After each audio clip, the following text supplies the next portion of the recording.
Você já ouviu falar da oração mais fraca, mais vacilante que está registrada na Bíblia? É, a oração mais vacilante registrada nas Escrituras Sagradas. Vamos falar um pouco sobre ela. Ela está registrada lá no capítulo 9 do Evangelho de Marcos. Lá temos o relato da mais fraca, contudo, uma das mais tocantes orações registradas na Bíblia. Não é a oração de um super-herói espiritual, nem a de um eloquente religioso fariseu e nem a de um profeta do Antigo Testamento ou a de algum discípulo de Jesus. Na verdade, trata-se da oração de um homem que nem sequer era religioso e cuja fé era ainda muito débil. É a oração vacilante, curta e dramática de um pai sofrido e desesperado. Ele não possuía muita fé, mas não era totalmente descrente, pois procurou a Jesus. Ele não sabia orar direito, mas não esperou a conclusão de um curso para começar. Ele confessou, eu creio, mas reconhecendo a fraqueza de sua fé, clamou ao Senhor, ajuda-me na minha incredulidade. Talvez ele não cresce tanto, mas ele queria crer em Jesus. Jesus o ajudou em sua falta de fé. Jesus não desprezou a sua oração. Jesus teve compaixão e socorreu o seu querido filho. Nesse capítulo temos dois interessantes contrastes. O primeiro diz respeito à glória que se viu no alto do Monte da Transfiguração, em oposição à miséria presenciada no Vale Sombrio, povoado de demônios. Depois temos também a questão da ausência de oração e a falta de fé, tanto dos discípulos como dos fariseus, em contraste com a oração, mesmo que vacilante, daquele angustiado pai em busca de socorro para o seu filho. É interessante notar que Jesus guia 3 de seus discípulos ao alto do monte para contemplarem a sua glória. Mas o mesmo Senhor também os guia ao vale sombrio para se depararem com a miséria humana que carecem de ajuda e de libertação. O bom pastor nos guia aos pastos verdejantes e também nos guia através do vale da sombra da morte.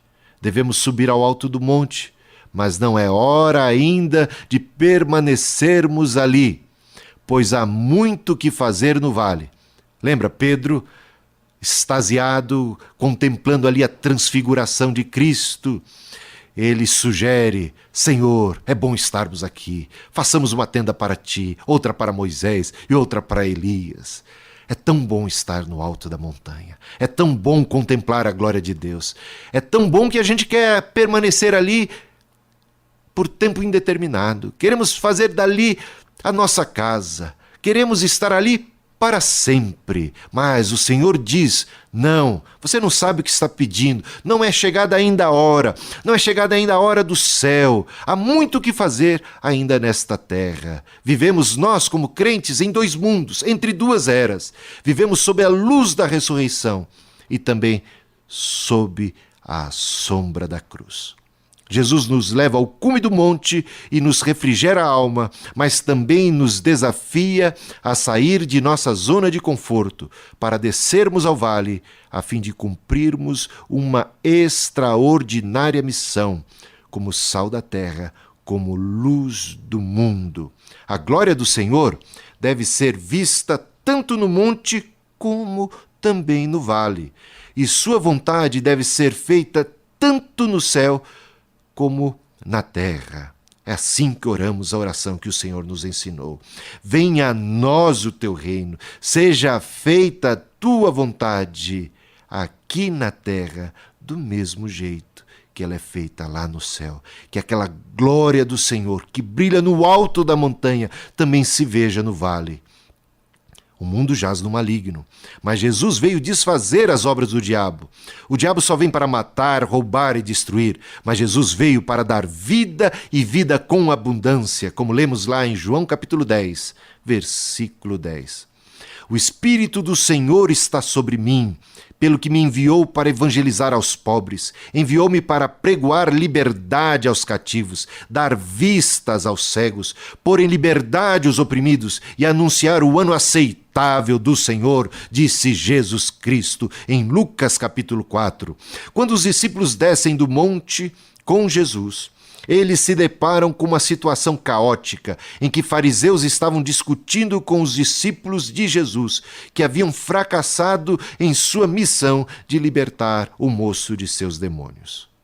O que se via era confusão entre religiosos diante do drama de um pai desesperado em busca de cura para o seu único filho, que desde a infância era dominado e oprimido por espíritos malignos.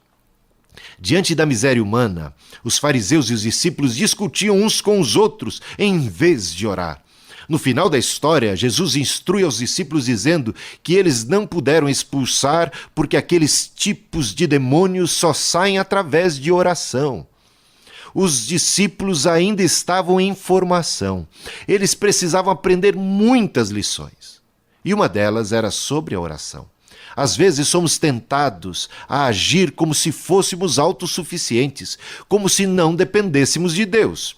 Passamos a confiar em nossa própria capacidade e até mesmo em nossos próprios dons espirituais e agimos com certa arrogância. Fico curioso para saber como foi que os discípulos haviam tentado expulsar o demônio sem oração. Pode ser que tenham sido tomados por uma certa presunção espiritual, crendo que tinham autoridade em si mesmos para tanto. Talvez tenham feito como muitos pastores hoje em dia, que não pedem mais nada a Deus, pois ensinam que o certo não é pedir, o certo é exigir, reivindicar, dar ordens a Deus.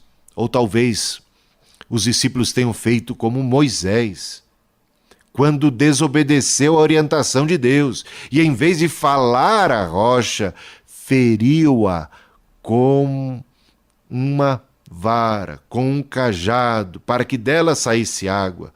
Temos esse texto registrado em Números capítulo 20, e isso ofendeu ao Senhor. Pode ser que tenham também os discípulos chamado mais atenção para si do que para a própria glória de Deus. Sabemos que os discípulos ainda estavam naquela fase de querer fazer descer fogo do céu para consumir os impenitentes e disputavam entre si pela primazia no reino de Deus. Certamente os discípulos precisavam aprender a ser humildes para sempre reconhecerem sua dependência, sua necessidade de Deus. Todos precisamos admitir que nossa suficiência vem de Deus, pois como ensinou Jesus, sem mim nada podeis fazer. João capítulo 15, versículo 5. Bem, o que sabemos de fato é que a única oração que se ouviu foi a daquele pai, que em sua fraqueza ousou buscar o socorro de Jesus. A ignorância espiritual e a fraqueza da fé deste pobre pai foi maior que a bagagem teológica dos fariseus e a experiência dos discípulos de Jesus, que foram negligentes na fé e na oração. O pai do moço não sabia orar, mas orou a si mesmo, enquanto que os que sabiam falharam em fazê-lo. O que nos faz lembrar o contraste entre o profeta Jonas e os pagãos diante daquela grande tempestade. Em sua ignorância, os pagãos clamavam, cada um aos seus próprios deuses, enquanto o profeta do Deus verdadeiro permanecia indiferente, calado diante do drama daquela tempestade que ameaçava a vida de todos. A fé daquele pai vacilante é tremenda e um exemplo para nós, apesar de pequena, apesar de até mesmo insignificante. Ele chegou, como nós vemos ali no texto, chegou mesmo a supor que aquele problema do seu filho fosse grande demais para a alçada de Jesus. Veja o que ele disse: se tu podes. Mas mesmo com essa fé vacilante, mesmo aos trancos e barrancos, ele orou em favor de seu filho e clamou por misericórdia em relação à sua falta de fé. Ele disse: eu creio, e no momento subsequente confessou a sua incredulidade, confessou a sua necessidade e pediu por socorro e disse: ajuda-me, Senhor, na minha falta de fé, ajuda-me, Senhor, na minha incredulidade. Eu creio como quem quer crer, eu tenho vontade de crer, eu creio com uma fé vacilante, ajuda-me na minha incredulidade. E o Senhor o ajudou, o Senhor o socorreu, o Senhor atendeu a sua oração, o Senhor socorreu a seu filho. Vemos aí que o poder não está nem no tamanho da fé, nem na oração em si, mas sim no Senhor Jesus Cristo, autor e consumador da fé. Mesmo uma fé pequena pode transportar montanhas, quando está depositada no Deus verdadeiro. Aprendemos com aquele Pai que podemos e devemos clamar para que o Senhor Jesus nos socorra em nossa falta de fé. Os discípulos de Jesus também, em outra ocasião, oraram para que a sua fé fosse aumentada. O mesmo Deus que ouviu o clamor daquele Pai, o mesmo Deus que aumentou a fé também dos discípulos e os socorreu a ambos em sua incredulidade, pode e deseja acudir a todos os que o invocam, pedindo: ajuda-me na minha incredulidade. Ore ao Senhor, ore do jeito que você sabe, ore mesmo sem saber, sempre busque ao Senhor. O Senhor é misericordioso e todo aquele que invocar o nome do Senhor será salvo. E o Espírito Santo intercede por nós com gemidos inexprimíveis. O Senhor Jesus também intercede por nós como mediador, que é entre Deus e os homens. Temos o socorro de Deus, temos a compaixão do Senhor. Ore, busque ao Senhor, busque socorro, mesmo sem saber. Confie no Senhor, peça que Ele aumente a sua fé e que o Senhor Jesus te abençoe mais e mais.